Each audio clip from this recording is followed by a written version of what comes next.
The way we handle and perceive the stress in our lives will be the difference between living a long, content, meaningful life versus living a short, emotionally painful life full of disease and suffering. And sadly, most of us are living without the knowledge or tools to mitigate or reframe the impacts of stress.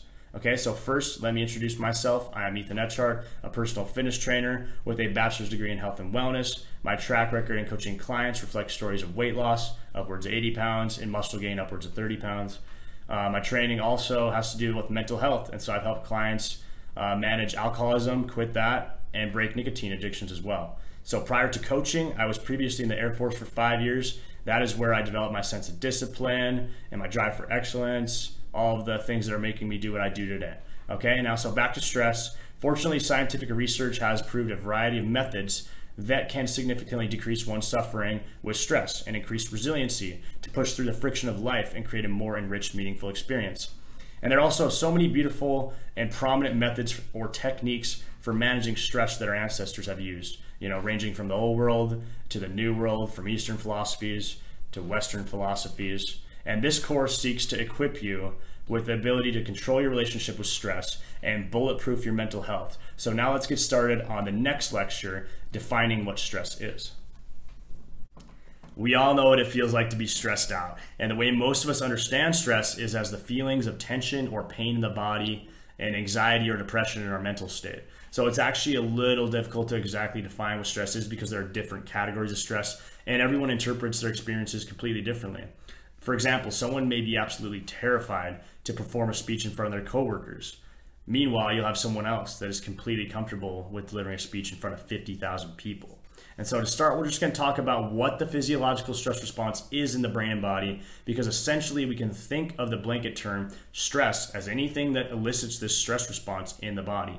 So Robert Sapolsky, he's a famous neuroendocrinologist, researcher, and author from Stanford University. He has studied stress extensively.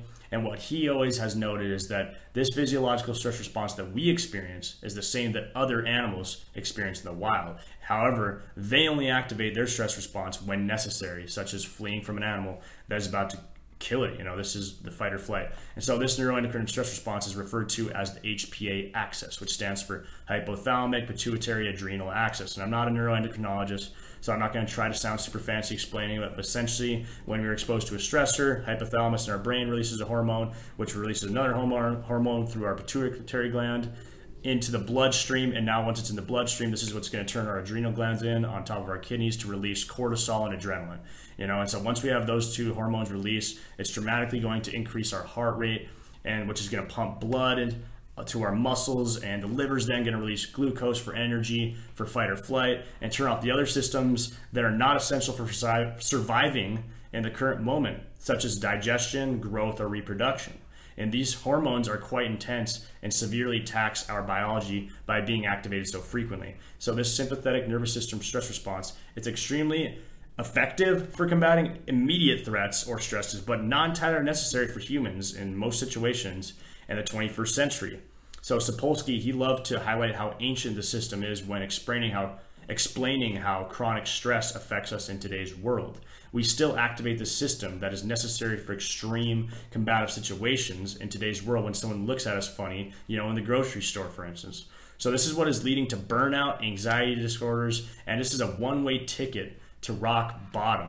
You can multiply your stress by the way you think, and your thoughts can literally ruin your life. You may have heard people around you or even yourself saying that you can't handle stress or you're too overwhelmed by your life, right? And certainly we do have an absurd amount of things to worry about in our lives. We have careers, we have families, friends, personal goals, we have deadlines, expectations, distractions, you name it, we got it. So the concern for finding balance and managing it all is 100% valid and important to address.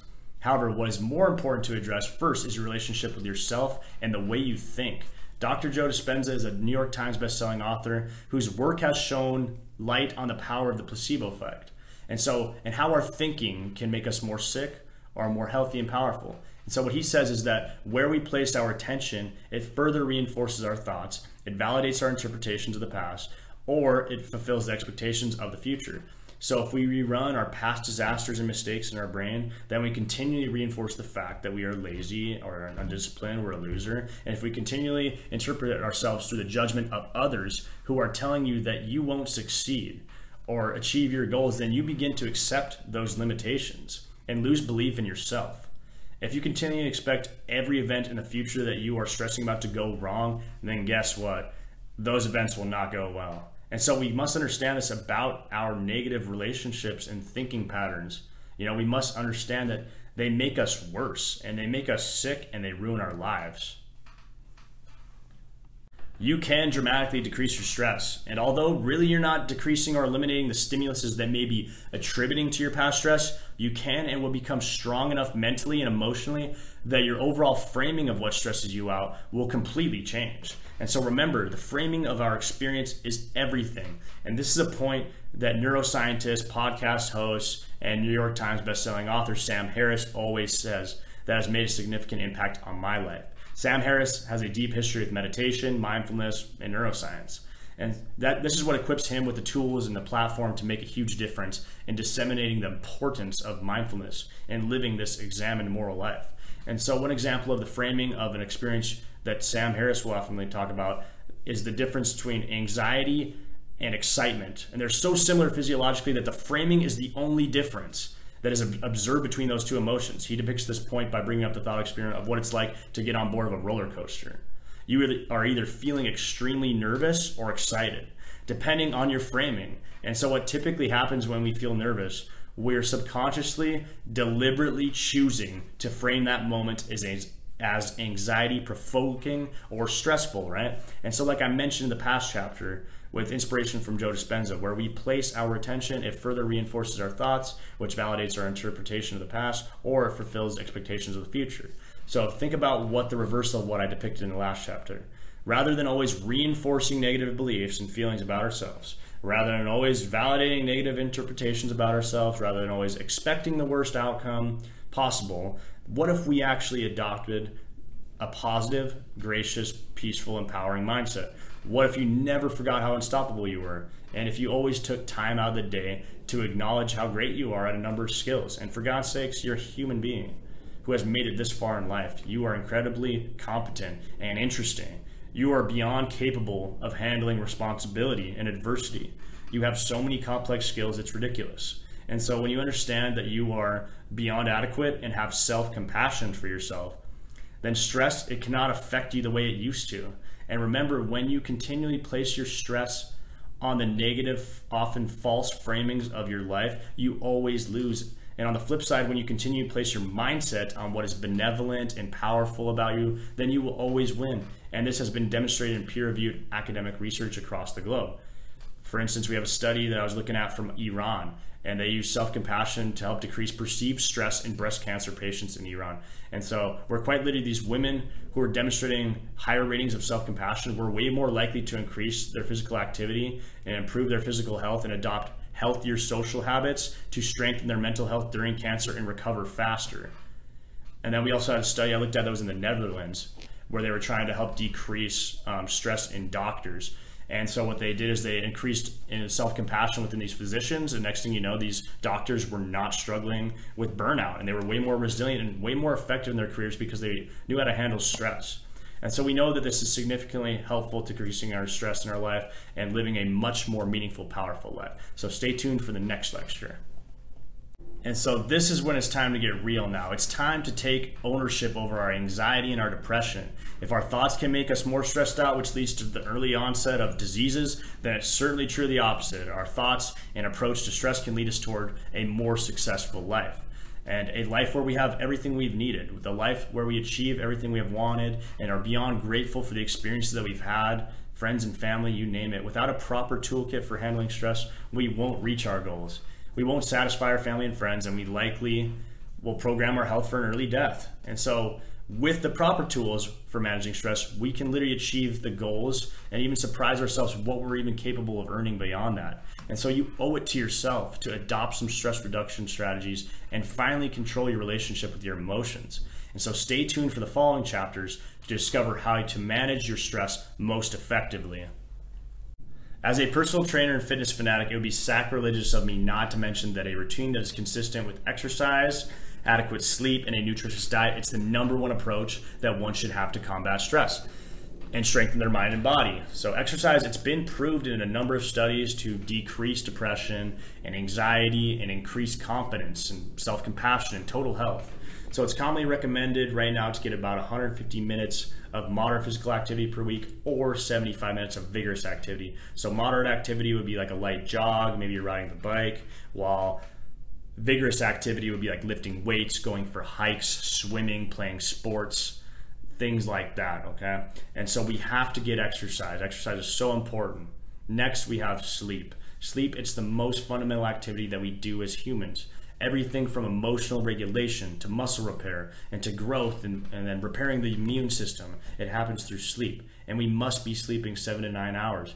I've wrote about this before on my fitness blog, but an astonishing piece of data from the psychological research has shown that participants with suicidal ideation reflect the lowest levels of sleep, which is below 6 hours per night typically.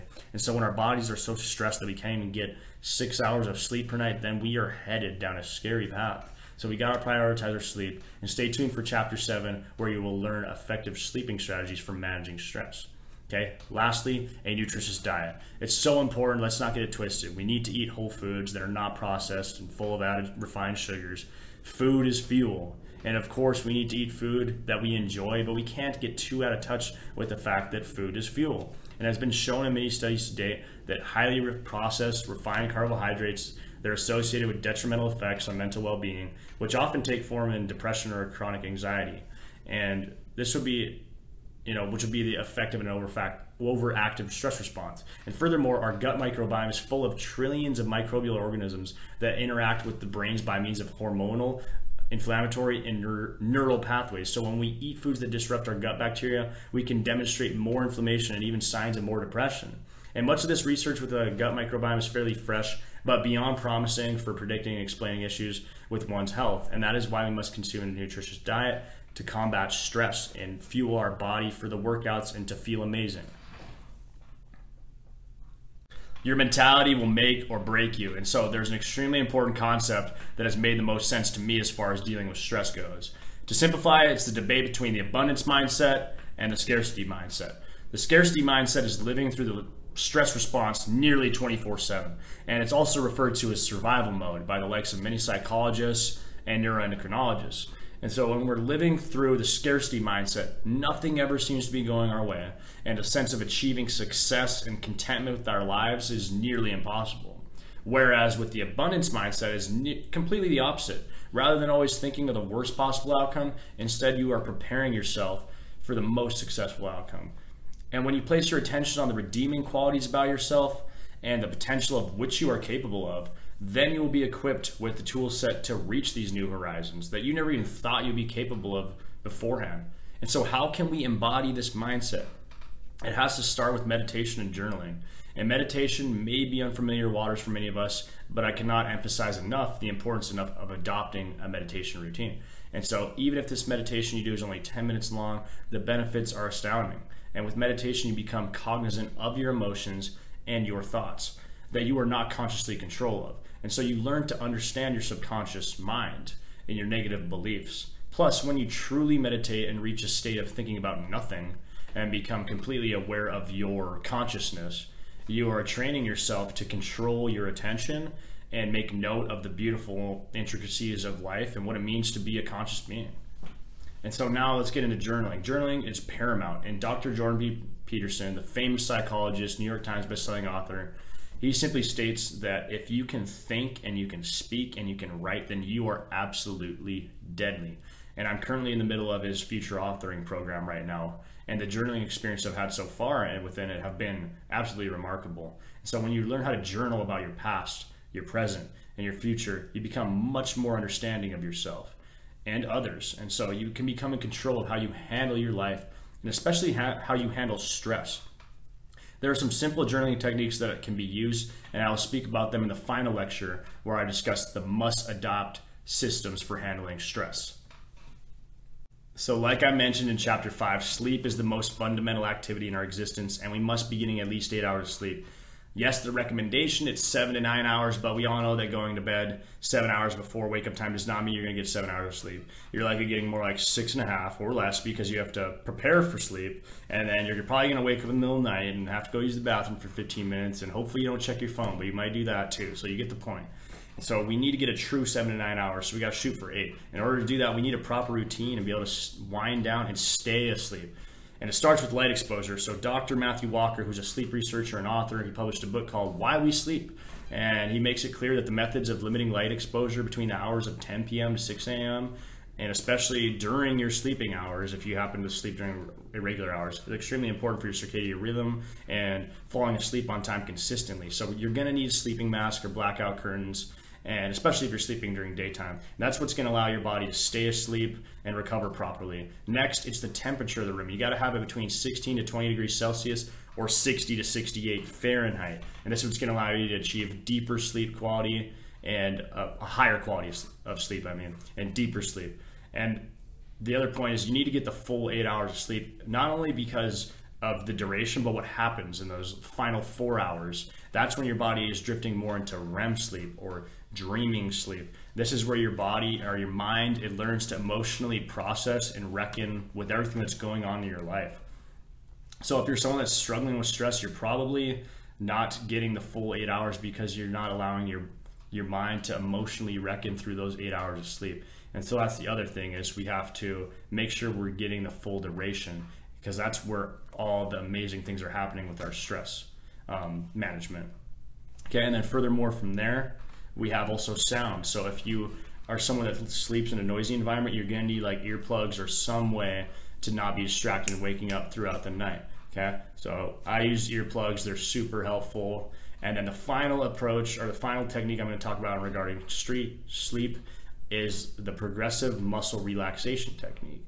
And so what that is when you're kind of preparing to wind down and you're in bed and you feel like you're kind of going all over the place and your body's still active, and especially if you're someone that is super anxious and full of stress, it's manifesting in your body still. So what you need to do is you got to get your body to chill out. And so what progressive muscle relaxation does is you teach your body to relax first, which is then going to allow your mind to relax. So what you do is you can start from your feet or your head up first, but you're gonna contract all the muscles in your body one at a time, depending on the muscle groups, and then you're gonna relax from there. So for instance, how I would do it is I'm gonna like tense up my calves and my feet, my lower body first for a good 30 seconds, feel the tension relax, boom. Then you go to your legs, you have your quads, your hamstrings, your glutes, you squeeze those for like 30 seconds, then relax. Then you do it with your core, then you do it with your back, your chest, your arms, you squeeze them 30 seconds, and then you shrug.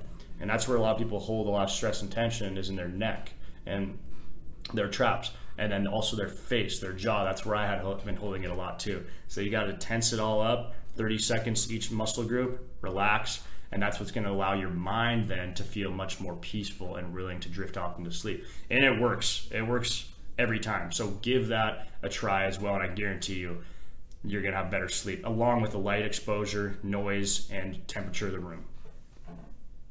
The next must-adopt system that I'm going to talk about are the 3 C's. And the 3 C's are super popular in cognitive behavioral psychology, and they're used frequently by psychotherapists.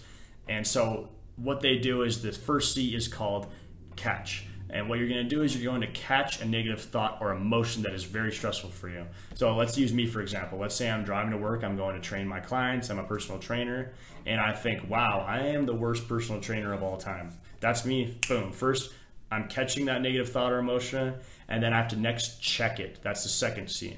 And check or confirm the validity of it. Like, is this even true? Like, am I really the worst trainer of all time? I don't know, because actually a lot of my clients have had good results, and a lot of time I get good feedback and they love it and people want to keep showing up. So I'm probably not the worst trainer of all time. So then you go step 3, it's called change. And you're just changing your reflection or your understanding of where that thought comes from. Maybe I'm thinking that I'm not the best trainer of all time because I don't have all the accolades to show that, or I don't have, like a plethora of all these different cases that are plastered on billboards across the planet of showing my resume, right? So that might be where that's coming from to begin with. And so this is what the 3 C's are. They're for helping you understand, your thinking patterns, and then reframing, like I mentioned earlier, reframing your thought and your emotion on where it came from. Lastly, I'm going to discuss my must-adopt systems. So first I'll start with meditation. I want to suggest this first meditation you do at the beginning of the day, and then the second one you could do in the evening. And so this first one is called Metta. It comes from Buddhism. It's a loving kindness meditation. It's super popular, and Sam Harris, the neuroscientist that I mentioned earlier, he recommends it, and that's where I got it from originally. It was from his app called Waking Up. And so what you do is you start with thinking about someone that is easy to draw love from or bring love towards. So this could be a family member, and what you're going to do is you're going to just sit there and feel the emotions that you get from that person. And you're going to notice that it's easy to feel compassion and love towards them because that's who they are. They're your family member or whatever they are in your life.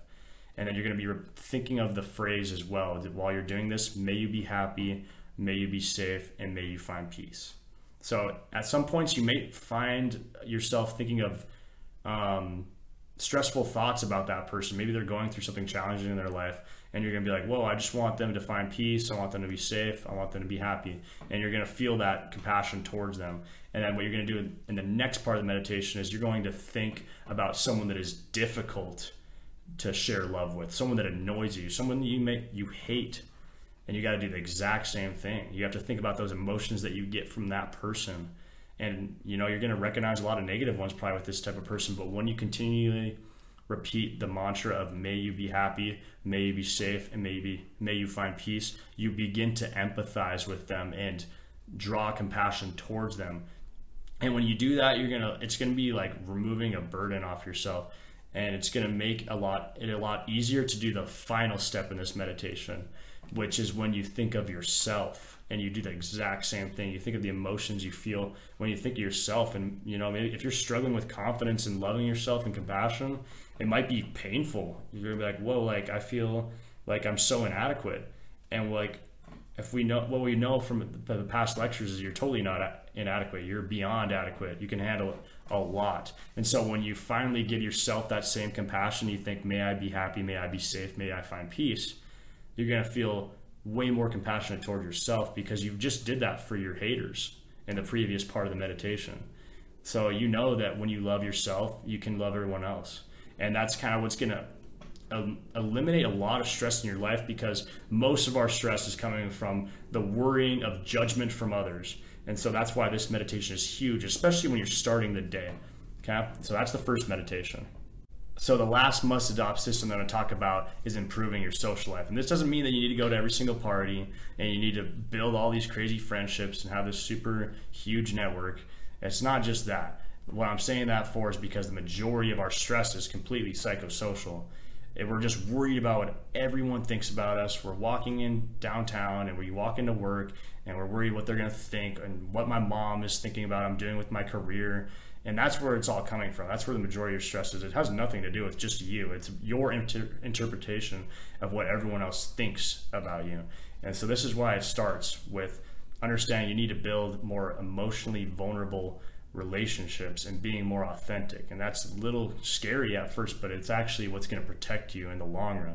And this is an important concept that's been made very imperative by Dale Carnegie in his book, How to Win Friends and Influence Others. He talks about like when you're being vulnerable, they're going to trust you because they know that you're not hiding anything from them when you're being extremely authentic. And so think about the reverse. When you are sitting there and you're hiding things and people can't tell what you really think or your emotions, you're not vulnerable, then they think you're going to turn your back on them, and maybe they're right. And so this is why you need to be extremely vulnerable, especially with the people that you have the strongest connections with, so they can feel what you're going through, and then you can also support them and go through that even further. And this is going to help you combat stress a lot, and it's going to alleviate a lot of the tension you feel within yourself anyway by just getting things off your chest, so to speak. And so that's the final must-adopt system, and I appreciate you guys all watching this video. This is how you can combat stress in the 21st century, and check out my videos in the future. Thank you.